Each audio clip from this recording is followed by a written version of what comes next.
Natalia Bonner. Welcome to 9 Patchalong Block 1. Today we're going to be stitching a 9-patch design using my mini 4-in-1 and my mini inside-out machine quilting ruler. If you're just joining me today, make sure you do check out the video that has all the information about this stitch along. You'll also want to make sure you join our Facebook group. And the thread that I'm using here today on the top, I am using So Fine color number 401. That's what I'm going to be using across my whole top. And then on my bobbin, I'm using bottom line color number 624.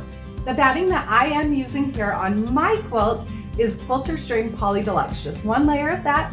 And I am quilting my whole entire sample for this stitch along on this custom panel that's available for purchase through honestfabric.com.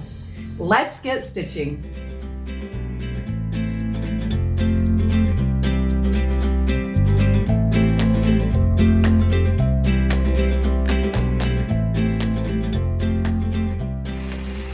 I'll start out by using my mini 4-in-1 machine quilting ruler. Now, we're going to stitch a simple point-to-point curved design, but what I really want you to notice or kind of pay attention to as I stitch out these designs, or well, especially this design, are a few things. So when machine quilting with machine quilting rulers, like I'm doing here, I do have my ruler foot on my machine. I'm working on a Gamel 22-inch machine. Now this is one of their quick change feet. If you are working on a Gamel, and you have the standard ruler or the standard foot that comes with the machine, you can use that foot for ruler work. Now, I don't know about every other machine, but I will recommend that you do have a ruler foot. Once you have your ruler foot, when you're stitching with rulers, you want to make sure that you're always holding your ruler 1/4 of an inch away from where you want your thread to intersect. So now that I'm stitching out this point-to-point curved design, notice how I'm stitching out this design and I'm never boxing myself in. I'm stitching this continuous, so I'll stitch the whole entire 9-patch design with only one stop and one start. So I do work back and forth between the mini 4-in-1 machine quilting ruler and the mini inside-out machine quilting ruler. They're companions, so the curve will be the same on those, but it depends on where on your block you're working. Sometimes I'm more comfortable holding one ruler versus the other ruler. Try them both out and you'll find what you like works best. So see how I'm working back and forth, never boxing myself in.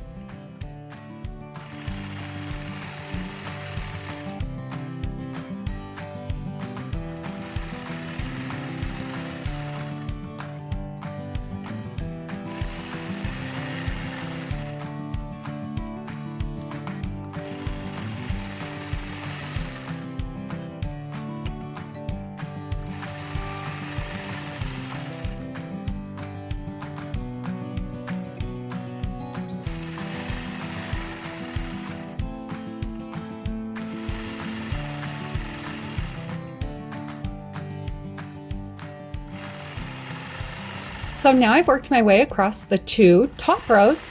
Now I'm working my way back down to the bottom row on my block, stitching again those point-to-point curves. This time I'll start stitching on the side, then across the bottom, then up to the top.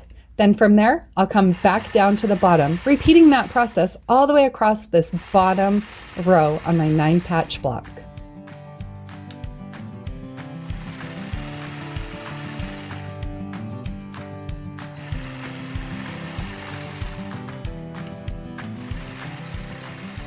Now, I'll finish in that corner where I began stitching. I personally think this looks awesome and I could leave the design as is. Looks great like that. However, you guys know me and you know that I love stitch in the ditch work. I just love the way that it really helps to separate designs, especially like this where I'm quilting on the panel. I feel like it really helps to separate the colors. So from that point, I am going to stitch in the ditch to complete this quilt block design. So I'll start out by stitching the 2 horizontal lines.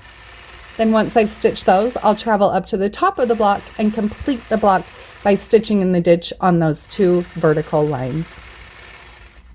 I hope you all found a little bit of inspiration from today's 9-patch video. If you haven't yet, make sure you do join our Facebook group and share your images in there. We'd love to see them. We've got lots of fun going over there, and we do have companion workbooks to this stitch along over on our website, peaceandquilt.com.